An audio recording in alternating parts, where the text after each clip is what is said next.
শান্তিনিকেতন শান্তি, সংস্কৃতি ও সৃজনশীলতার শহর। এই শান্তিনিকেতন রবীন্দ্রনাথের স্বপ্নধাম। এক কথায় ছায়া সুনিবিড় শান্তির নীড় শান্তিনিকেতন। পশ্চিমবঙ্গের বীরভূম জেলার বোলপুর শহরের এই স্থান শুধু গোটা ভারত নয়, গোটা বিশ্বের কাছে একটি উল্লেখযোগ্য ভ্রমণ কেন্দ্র এবং দর্শনীয় স্থান। আর আমরা যারা বাঙালি, আমাদের কাছে শান্তিনিকেতন একটা আবেগ, নারীর টানের মতো। উইকেন্ডে কোথায় যাওয়ার পরিকল্পনা করছেন, যেটা কলকাতা থেকে কাছেই হবে, অথচ নতুন জায়গা এক্সপ্লোর করার আনন্দ আর তৃপ্তি দুটোই পাবেন? তাহলে শান্তিনিকেতন সেই ডেস্টিনেশন বন্ধু। কলকাতা থেকে প্রায় 160 কিলোমিটার দূরে অবস্থিত এই ভ্রমণ কেন্দ্রটি। আপনি চাইলে একদিন অথবা দুদিনের ছুটিতে ঘুরে দেখে নিতে পারেন এই ভ্রমণ কেন্দ্রটি। আর তাই আজকের ভ্রমণ গাইডে শান্তিনিকেতন ঘোরার একদিনের ট্যুর প্ল্যান এবং দুদিনের ট্যুর প্ল্যান দুটোই বলবো আপনাদের। আপনার সুবিধা অনুযায়ী আপনারা সাজিয়ে নিতে পারেন এই পরিকল্পনাটি। চলুন শুরু করা যাক বিয়ন্ড জার্নি।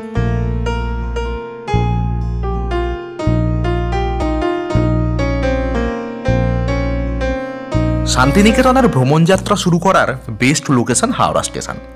যদি চান একদিনেই শান্তিনিকেতন ঘুরে দিন শেষে বাড়ি ফিরে আসবেন, তাহলে আপনি খুব সকাল সকাল ট্রেন ধরবেন, যাতে 10টার মধ্যেই শান্তিনিকেতন স্টেশনে পৌঁছে যেতে পারেন। তার জন্য বেস্ট ট্রেন হচ্ছে নিউ জলপাইগুড়ি বন্দে ভারত এক্সপ্রেস, ভগলপুর যাওয়ার বন্দে ভারত এক্সপ্রেস আর গণদেবতা এক্সপ্রেস। এগুলো সবই আপনাদের 10টার মধ্যে শান্তিনিকেতন পৌঁছে দেবে, বোলপুর শান্তিনিকেতন স্টেশন। আর গণদেবতা এক্সপ্রেসের সেকেন্ড ক্লাস সিটিং ট্রেনের ভাড়া মাত্র 85 টাকা পড়বে। শিয়ালদা থেকেও আপনারা কাঞ্চনজঙ্ঘা এক্সপ্রেস ধরলে সকাল 10টার মধ্যেই বোলপুর শান্তিনিকেতনে পৌঁছে যাবেন। এবার যদি চান দুদিনে শান্তিনিকেতন কভার করবেন, তাহলে এরপরে আরও দুটো ট্রেন রয়েছে, যেগুলোতে চেপে সকাল 11টার মধ্যে পৌঁছে যাবেন বোলপুর শান্তিনিকেতন। স্টেশনে নেমে আগেই কিছু টিফিন করে নিন। যদি একদিনেই শান্তিনিকেতন ঘুরে দিন শেষে বাড়ি ফিরতে চান, তাহলে ট্রেনেই ব্রেকফাস্ট সেরে নেওয়া সবচেয়ে বেস্ট হবে। তারপর স্টেশন চত্বরে অনেক টোটো দেখতে পাবেন, যারা গোটা শান্তিনিকেতন আপনাদের শান্তির সঙ্গে ঘুরিয়ে দেখিয়ে দেবে। একদিনে ঘুরতে চাইলে একদিনের জন্য কথা বলে নেবেন গোটা প্যাকেজ। মোটামুটি 700 থেকে 1000 টাকা ভাড়া পড়বে টোটোতে, একটি টোটোতে। ওরাই আপনাদের সব ঘুরিয়ে ঘুরিয়ে দেখিয়ে দেবে, গাইডের মতো বলেও দেবে। আর যদি দুদিনে ঘুরতে চান, তাহলে দুদিনের মতো কথা বলে নেবেন, তাহলে দিন প্রতি 600 থেকে 700 টাকা খরচ পড়বে এবং ম্যাক্সিমাম জায়গাগুলোকেই দুদিন ধরে আপনাদেরকে দেখিয়ে দেবে। যদি দুদিনে শান্তিনিকেতন মানে একটা নাইট শান্তিনিকেতনে স্টে করে শান্তিনিকেতন ঘুরতে চান, তাহলে স্টেশন থেকে নেমে টোটো করে আগে বাজার চত্বরে বা মার্কেট চত্বরে চলে আসুন। সেখানে বিভিন্ন রকম হোটেল আপনারা পাবেন, বাজেট হোটেল থেকে শুরু করে একেবারে রিসর্ট পর্যন্ত। বাজেট হোটেল মানে 500 থেকে 600 টাকা পার নাইট পার রুমে খরচ হবে। সেখান থেকে শুরু করে 3,500-4 হাজার টাকা পর্যন্ত রিসর্টের আপনারা রুম পেয়ে যাবেন। কোনো একজন টোটোওয়ালার সঙ্গে কথা বললেই 20 টাকা টোটো ভাড়াতে আপনাদেরকে হোটেল ঘুরিয়ে দেখিয়ে দেবে। মানে যদি শান্তিনিকেতনে নাইট স্টে করে দুদিন ধরে ঘুরতে চান, তাহলে আপনি সবার প্রথমে স্টেশন থেকে হোটেলে যান, চেক ইন করুন, ব্যাগেজ রাখুন, তারপর টোটো করে ঘুরতে বের হন। তবে শান্তিনিকেতন ভালো করে ঘোরার জন্য দুদিন থাকাটাই বেস্ট। তবে ভালোভাবে ঘুরতে পারবেন আর ম্যাক্সিমাম জায়গা কভার করতে পারবেন, সময় দিতে পারবেন প্রত্যেকটা স্পটে। তাও সময়ের কারণে অনেকেরই সেটা সম্ভব হয় না। তা বলে কি শান্তিনিকেতন ঘোরা হবে না? অবশ্যই হবে। একদিনে ঘুরলে সাধারণত টোটোওয়ালারা আপনাদেরকে কোথায় কোথায় নিয়ে যাবে জেনে নিন। প্রথমেই আপনারা যাবেন বিশ্বভারতী ক্যাম্পাস। এর মধ্যে কলা ভবন, ছাতিমতলা, আম্রকুঞ্জ, পাঠভবন সহ প্রায় 15টি স্পট সবই দেখবেন এবং এই টোটোওয়ালারাই আপনাদের গাইডের মতো সমস্ত কিছু বর্ণনা করে দেখাবেন। সহজ পাঠের কোন বিষয়ের সময় কোন জায়গায় তিনি লিখেছেন সব কিছু আপনাদেরকে ডিটেলসে বুঝিয়ে দেবে। এরপর বিশ্বভারতী ক্যাম্পাস দেখা হয়ে গেলে আপনারা আমার ভবন দেখবেন, অমর্ত্য সেনের বাড়ি দেখবেন, রবীন্দ্র ভবন মিউজিয়াম দেখবেন, সৃজনী শিল্পগ্রাম দেখবেন। তারপর সোনাঝুরির হাট ঘুরিয়ে স্টেশন নামিয়ে দেবে আপনাদের টোটো। মাঝে লাঞ্চ সারার জন্য সময় দেবে কোনো একটি রেস্টুরেন্টে। এবার যদি দুদিনে ঘুরতে চান, তাহলে প্রথম দিন একে একে বিশ্বভারতীর ক্যাম্পাস মানে সেই একই রকম কলাভবন, ছাতিমতলা, আম্রকুঞ্জ, পাঠভবন সহ প্রত্যেকটি স্পটে আলাদা আলাদা করে সময় দিয়ে আপনি বিশ্বভারতী ক্যাম্পাস দেখবেন। তারপর রবীন্দ্র ভবন মিউজিয়াম দেখবেন, সোনাঝুরির হাট ঘুরে লাঞ্চ সেরে হোটেলে ফিরে আসবেন প্রথম দিন। দ্বিতীয় দিন একে একে প্রথমে কঙ্কালীতলার মন্দির, কোপাই নদীর ধার, সৃজনী শিল্পগ্রাম, তারপর সোজা স্টেশন। এছাড়াও কাস্টমাইজ করে নিতে পারেন টোটোওয়ালার সঙ্গে। টোটোওয়ালাই আপনাদেরকে কাস্টমাইজ করে পুরো প্ল্যানটা দেখিয়ে দেবে। চলুন এবার কোন স্পটে কি আছে আপনাদেরকে একটু একটু করে দেখিয়ে দিই। এটা হচ্ছে দাদা ভাষা ভবন ডিপার্টমেন্ট। 22টা ল্যাঙ্গুয়েজ নিয়ে এই ডিপার্টমেন্টে পড়াশোনা হয়। এটা কি ডিপার্টমেন্ট? এইটা দাদা হচ্ছে আমাদের এখানকার জাপানিজ ডিপার্টমেন্ট। এইটা হচ্ছে পৌষ মেলার মাঠ আমাদের। এইখানেই হয় পৌষ মেলাটা। কয়েক কিলোমিটার পর্যন্ত এই মাঠটা ছড়িয়ে আছে। তাও এই মাঠটা পৌষ মেলাটা যখন হয় এত পর্যটক থাকে এইখানে, মানে এই জায়গাটাও ছোট পড়ে। এটা হচ্ছে বিশ্বভারতী ফার্স্ট গেট দাদা। আমাদের বিশ্বভারতী ইউনিভার্সিটিতে মেন গেট, বড় গেট, ছোট গেট বলে কিচ্ছু নেই। আশ্রম মাঠে প্রবেশ করার জন্য first gate, second gate, third gate, fourth gate, fifth gate, এমনি করে গোটা ক্যাম্পাসে গেট আছে, বুঝলেন। এরপরে আসবে আপনার গিয়ে সেকেন্ড মাঠ। ওয়ে চন্দন সা মাঠে পে সাজায় রে জুবা পে জো মোহ। এটা হচ্ছে আমাদের এখানকার সেন্ট্রাল লাইব্রেরি বিশ্বভারতী। আর ঠিক সেন্ট্রাল লাইব্রেরিতে অপোজিটে আছে বিশ্বভারতী মেন অফিস। এটা হচ্ছে আমাদের, আপনারা শুনেছেন তো বিশ্বভারতী ইউনিভার্সিটিতে গাছের তলায় পড়াশোনা হয়। আচ্ছা, হ্যাঁ। এই হচ্ছে সেই জায়গাটার নাম হচ্ছে মৃণালিনী আনন্দ পাঠশালা। এই হচ্ছে সেই জায়গাটা। বেদির উপরে বসে টিচার আর ঘেরা জায়গাটায় শিষ্যরা। আর গাছের এইগুলো বেদি না? এইগুলো বেদি তো? এই বেদির উপরে বসে টিচার, ঘেরা জায়গাটাই শিষ্যরা। আর এইখানে গাছের তলায় ওপেন ভাবে ক্লাসগুলো করানো হয়। এই জায়গাটার নাম হচ্ছে মৃণালিনী আনন্দ পাঠশালা। মৃণালিনী দেবী কার নাম জানেন আপনারা? মৃণালিনী দেবীর নাম হচ্ছে রবি ঠাকুরের স্ত্রীর নাম। আচ্ছা। তিনি নিজের স্ত্রীকে অনেকটাই ভালোবাসতেন। তিনি যখন মারা যান তার স্মৃতির জন্য এখানে একটা আনন্দ পাঠশালা খুলে দেওয়া হলো, নাম দেওয়া হলো মৃণালিনী আনন্দ পাঠশালা। ওই খড়ের চালা মাটির দেয়াল বাড়িটা দেখতে পাচ্ছেন দাদা আপনারা? খড়ের চালা মাটির দেয়াল বাড়িটা দেখছেন তো? এই বাড়িটার নাম হচ্ছে দেহুলি। আগেকার দিনে এসি তেসি বলে কিচ্ছু ছিল না। গ্রীষ্মকালে রবি ঠাকুর এসে ওই বাড়িটাই থাকতেন। না কেন থাকতেন? গ্রীষ্মকালে খড়ের চালা মাটির দেয়াল এই বাড়িগুলো খুব ঠান্ডা হয় বলেই তিনি এসে ওইখানে থাকতেন। রবি ঠাকুর নিজের ওয়াইফকে অনেকটাই ভালোবাসতেন। তিনি যখন মারা যান না তখন তার দেহটাকে 2-10 মিনিটের জন্য বাড়িতে রাখা হয়েছিল। ওই দেহ রাখা হয়েছিল, ওই দিন থেকে ওই বাড়িটার নাম পড়ে গেছিল দেহুলি। এইটা হচ্ছে রবি ঠাকুরের সর্বপ্রথম বাড়ি। রবি ঠাকুরের সর্বপ্রথম বাড়ি। উনি তো এখানে এসে থাকতেন বেশিরভাগ সময় এখানেই। উনি যখন এখানে 14 বছর বয়সে সর্বপ্রথম এসেছিলেন নিজের বাবার সঙ্গে, মহর্ষি দেবেন্দ্রনাথ ঠাকুরের সঙ্গে, ওইখানে একটা বাড়ি আছে, ওই বাড়িটাই থাকতেন। ওই বাড়িটা আমরা দেখাবো আপনাদেরকে নিয়ে গিয়ে। চলুন ওইদিকে যাবো। শান্তিনিকেতন। অ্যাকচুয়ালি শান্তিনিকেতনটা কি দাদা আপনাদের জানা আছে? না, বলুন। শান্তিনিকেতনটা হচ্ছে এই বাড়িটার নাম। এই বাড়িটার নাম শান্তিনিকেতন? হ্যাঁ, এই বাড়িটার নাম হচ্ছে শান্তিনিকেতন গৃহ। মহর্ষি দেবেন্দ্রনাথ ঠাকুরের সর্বপ্রথম বাংলো এইটা। ওই বাড়ির সামনে ওই স্ট্যাচুটা দেখতে পাচ্ছেন আপনারা? কোনটা বলুন তো? ওই সামনে, হ্যাঁ, স্ট্যাচু আছে। ওই স্ট্যাচুটা কি আছে দেখে বুঝতে পারছেন? না, বোঝা যাচ্ছে না। ওটা বোঝা যাচ্ছে না তো? যতই কাছ থেকে দেখে নিন আশা করি হয়তো কিছু বুঝতে পারবেন না। যেদিন আর্লি মর্নিং শান্তিনিকেতনে আসবেন, সূর্যের প্রথম আলোটা যখন স্ট্যাচুতে পড়ে তখন তার শ্যাডোতে দেখে বুঝতে পারবেন এক মহিলা নিজের শিশুকে কোলে নিয়ে দাঁড়িয়ে আছে। এইটা বানিয়েছিলেন রামকিঙ্কর বেই। আপনারা নিজের জীবনে নোটিস করেছেন কিনা আমি জানি না। মহর্ষি দেবেন্দ্রনাথ ঠাকুর যখন এই বাংলোটা বানান তখন 3টে ধর্ম মাথায় রেখে বানানো হয়েছিল। আচ্ছা। যেন ভবিষ্যতে গিয়ে কোনো রাইড না লাগে, কোনো ঝুড় ঝামেলা না। আমাদের গোটা ইন্ডিয়াতে যত রকম চার্চ, মসজিদ আর মন্দির আছে, আপনি লক্ষ্য করেছেন কিনা জানি না, এইবার থেকে করবেন হয়তো বুঝতে পারবেন। আমাদের গোটা ইন্ডিয়াতে যত রকম চার্চ আছে ম্যাক্সিমাম চার্চ দেখবেন সামনে থেকে প্লেন হয়, আর ম্যাক্সিমাম মসজিদের সেই মিনারটা আপনি দেখতে পারবেন। ওই একটা মিনার দেখা যাচ্ছে। হ্যাঁ, একটা মিনার দেখছেন, ওইটা হচ্ছে মসজিদের মিনার। আচ্ছা। আর আমাদের হিন্দু ধর্মের যত রকম মন্দির আছে আপনি সেই মন্দিরে ঢোকার আগে সিঁড়ি পাবেন গ্যারান্টি। আচ্ছা। এই সামনের থেকে ঢুকলে চার্চের মতো, ডান দিক থেকে এলে মসজিদের মতো, আর এই বাড়িটার পিছন দিক থেকে এলে মন্দিরের মতো। এই বাড়িটার নাম হচ্ছে শান্তিনিকেতন গৃহ। মানে একটা বাড়ির মধ্যে এত কিছু। এটা বানিয়েছিলেন মহর্ষি দেবেন্দ্রনাথ ঠাকুর। দাদা খুব ভালো এক্সপ্লেন করছেন। না কোন রকম। এই মাঠটা দেখছেন দাদা, এই মাঠটা হচ্ছে পৌষ মেলার মাঠ। সর্বপ্রথম পৌষ মেলাটা এই মাঠেই করা হয়েছিল। যখন করা হয়েছিল তখনকার দিনেই এই মাঠটা ছোট পড়েছিল বলেই মাঠ চেঞ্জ করা হয়েছে। এখন প্রেজেন্ট মাঠ আপনাদেরকে একটু আগে আমি দেখিয়ে আনলাম। ওইটা হচ্ছে বিশ্বভারতী প্রেজেন্ট মাঠ। পৌষ মেলাটা এখন ওইখানেই হয়। এটা শান্তিনিকেতনের বাড়িটা ঠিক অপোজিটে পুরনো পৌষ মেলার মাঠ। দাদা এই জায়গাটা আপনারা দেখছেন, এই জায়গাটার নাম হচ্ছে ছাতিমতলা। আপনারা বলতে পারেন এই জায়গাটাকে main part of university. Rabi Thakur ঠাকুর যখন 14 বছর বয়সে সর্বপ্রথম এইখানে এসেছিলেন নিজের বাবার সঙ্গে, মহর্ষি দেবেন্দ্রনাথ ঠাকুরের সঙ্গে ওই বাংলোটাতে থাকতেন শান্তিনিকেতন দিয়ে। রবি ঠাকুর থাকতে থাকতে তাকে এই জায়গাটা খুব ভালো লেগে যায়। তিনি সিদ্ধান্ত নিলেন আমি এখানে একটা আশ্রম গড়ে তুলব। তিনি এই প্রস্তাবটা নিজের বাবার কাছে রাখে, বাবা আমি এখানে একটা আশ্রম গড়ে তুলতে চাই। সে মুহূর্তে তার বাবার কাছে এইখানে এতটা জমি জায়গা ছিল না। তার বাবার একজন খুব প্রিয় বন্ধু ছিল, সে আবার রায়পুরের জমিদার, রাজবাড়ির ছেলে। সে জমিদারের নাম ছিল ভুবন সিংহ রায়। রবি ঠাকুরের বাবা রবি ঠাকুরকে সাজেস্ট করলেন তুমি এক কাজ করো, এইখান থেকে রায়পুরের রাজবাড়ি যাও, আর সেই জমিদারটাকে গিয়ে আমার নাম বলো আর এই প্রস্তাবটা রাখো আর নিজের পরিচয়টা দাও। রায়পুরের রাজবাড়ি গরু গাড়ির মাধ্যমে যান। সেই জমিদারটাকে গিয়ে বললেন যে আমি মহর্ষি দেবেন্দ্রনাথ ঠাকুরের ছেলে রবীন্দ্রনাথ ঠাকুর, আমি বোলপুরে একটা আশ্রম গড়ে তুলতে চাইছি, তার জন্য কিছুটা জায়গা দরকার আমার। সেই জমিদারটা রবি ঠাকুরের বাবার খুব শ্রদ্ধা করতো। তখনকার দিনেই সেই জমিদারটা রবি ঠাকুরকে বলেছিল তুমি এইখান থেকে যত দূর টাকাতে পারবে ততটা এরিয়া তোমার ফ্রিতে। রবি ঠাকুর বলেছিলেন এই আমি তো ঠাকুর বাড়ির ছেলে, কারো কাছে কোনো জিনিস আমি ফ্রিতে নিতে পারি না।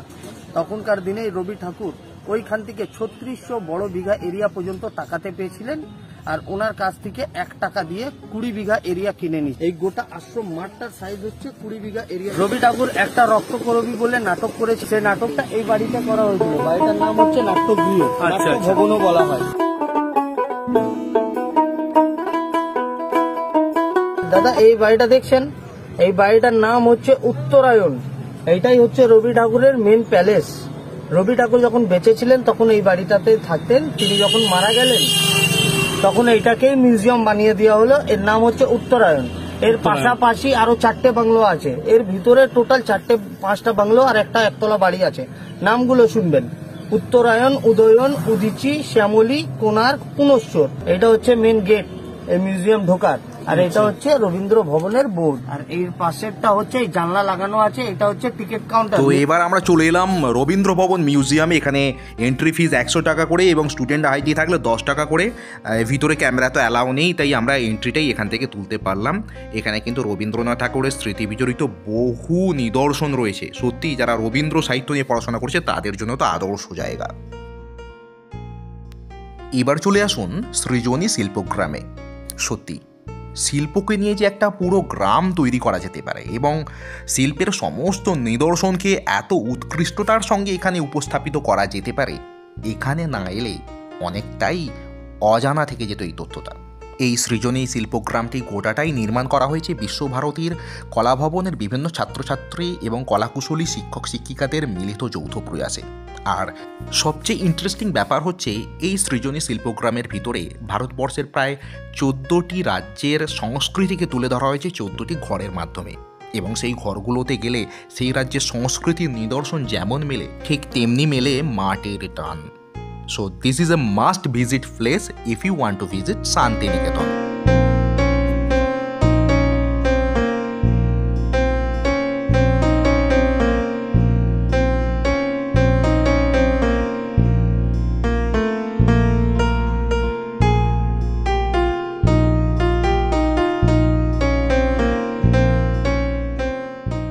শিল্পগ্রামের এই পৌরসান থেকে শুরু হবে এই রাজ্যভিত্তিক সংস্কৃতির নিদর্শনগুলো। অর্থাৎ এখান থেকেই এক একটি ঘর বা এক একটি গ্রাম বলা চলে, ছোট গ্রাম বলা চলে, সেখানে সেই রাজ্যের সমস্ত শিল্পের নিদর্শনগুলো এক এক করে এখানে উপস্থাপিত হয়েছে। খুব ভালোভাবে আনন্দ করে এনজয় করে সময় কাটবে বন্ধু এই দৃশ্যগুলো দেখতে দেখতে।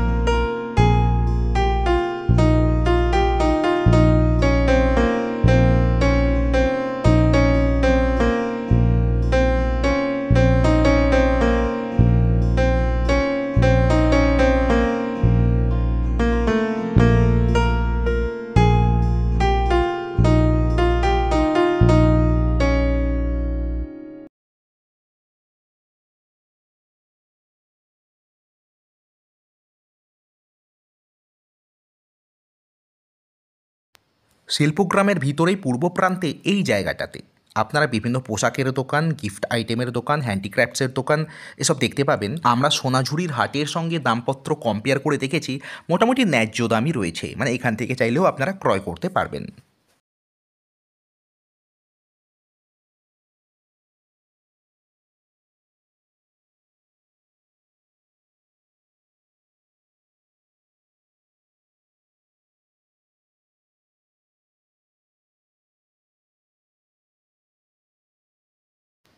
দেখুন, সত্যিই কি ছবির মতো সুন্দর করে সাজানো নয় এই শিল্পগ্রামটি?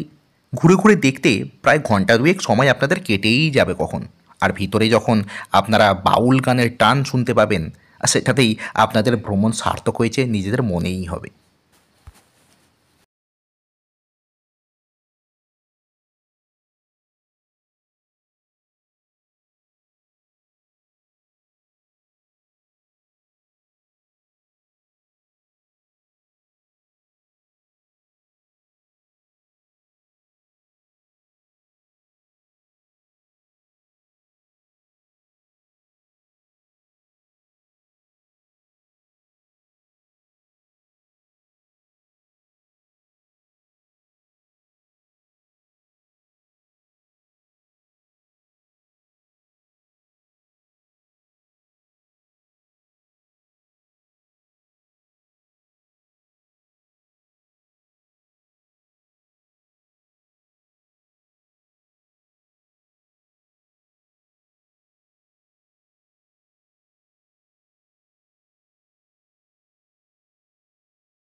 আমরা যেহেতু শান্তিনিকেতন 2 দিন ধরে ঘুরেছি, তাই প্রথম দিনের এপিসোড আমাদের এখানেই শেষ হলো। এর পরের দিন সকালেই আমরা চলে এলাম কঙ্কালীতলার মন্দিরে। এটি 51টি সতীপীঠের মধ্যে একটি সতীপীঠ। এখানে দ্বীপ্রাহরিক আহারাদিরও ব্যবস্থা রয়েছে। সকাল সকাল মন্দির প্রাঙ্গণে এসে সাঁওতালি মহিলাদের এই নৃত্য আর মাদলের বাজনা সত্যি মন ভরিয়ে দিল, এবং সত্যি মনে হলো যে আমরা শান্তিনিকেতনেই এসেছি। শান্তিনিকেতনের সেই সুর, সেই শান্তিনিকেতনের টান চারিদিকে বাজছে। আর এর পিছন দিকেই রয়েছে কোপাই নদীর পাড়। চাইলে কিছুটা সময় সেখানে গিয়েও আপনারা অতিবাহিত করতে পারেন, কারণ সেটাও আমাদের একটি ভ্রমণ কেন্দ্র। আর টোটোওয়ালা অবশ্য আপনাদেরকে কোপাই নদী অন্য একটি পাড়ে নিয়ে যাবে। আপনারা এখান থেকেই কোপাই নদীর ভ্রমণের তৃপ্তিটা নিতে পারেন। বিশেষ করে চাইলে এখানে কঙ্কালীতলার মন্দিরে মায়ের কাছে আপনারা পুজোও দিতে পারেন।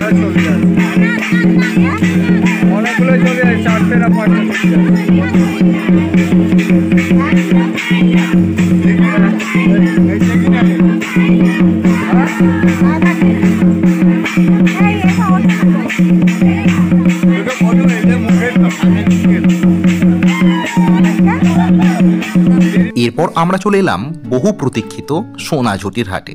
সোনাঝুরি গাছের নিচে এই হাটে, যেটি ওয়েস্ট বেঙ্গলের one of the biggest clothing হাট। কারণ এখানে প্রায় 2000-এরও বেশি স্টল বসে প্রতিদিন। ইদানিংকালে প্রতিদিনই এই হাট বসে, যেটা আমরা এখানে এসে জানলাম।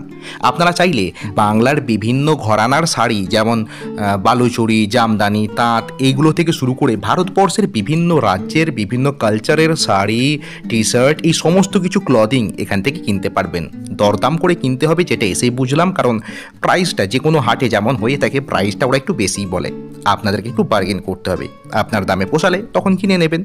আর এই গোটা সোনাঝুরির হাটটা না বেশ হ্যাপেনিং প্লেস, মানে কোনো না কিছু ঘটনা ঘটেই চলেছে কোনো দিকে। মানে একদিকে এখানে আদিবাসী সম্প্রদায়ের নৃত্য, একদিকে গান, একদিকে বাউল সঙ্গীত, তার সঙ্গে এই মেলা, মানে একটা যেন জমজমাট পরিবেশ। মানে মনে হবে যেন শুধু একটা মেলা ঘুরবার জন্য একটা দিন বরাদ্দ করলে ভালো হয়। তাই এই মেলা নিয়ে বিশেষ পর্ব থাকছে আপনাদের জন্য।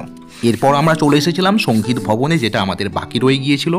তো সঙ্গীত ভবনে এসে গোটা পরিবেশটা আমাদের মুগ্ধ করেছিল। এর মাঝখানে আমরা লাঞ্চ সেরে নিয়েছিলাম, কারণ বাকিটা সময় এখানে কাটানোর পর সরাসরি আমরা স্টেশনে যাব, কারণ আজকে আমাদের বাড়ি ফেরার পালা। সত্যি বলতে কি, এই শান্তিনিকেতন ভ্রমণটা মনের কোনো একটা কোনায় আজীবনকাল গেঁথে রয়েছে এখনো পর্যন্ত। জায়গাটাই এমন মায়াবী পরিবেশে ঘেরা যে সত্যি একবার গেলে বারে বারে যেতে মন চায়। তাই চাইলেই আপনারাও উইকেন্ডে সময় কাটানোর জন্য বেস্ট ডেস্টিনেশন হতে পারে আপনাদের শান্তিনিকেতন। আর তার জন্য যা যা জানার প্রয়োজন রইল তো এই ভিডিওতেই। বিয়ন্ড জার্নির আজকের ভ্রমণ কাহিনী এখানেই শেষ করি বন্ধু। আগামী পর্বে সোনাঝুরির হাট নিয়ে ডিটেলসে ভিডিও দেবো আপনাদের কাছে, দামপত্র থেকে শুরু করে বাকি সমস্ত কিছু। ভালো থাকবেন বন্ধু, শুভেচ্ছা নেবেন, ধন্যবাদ।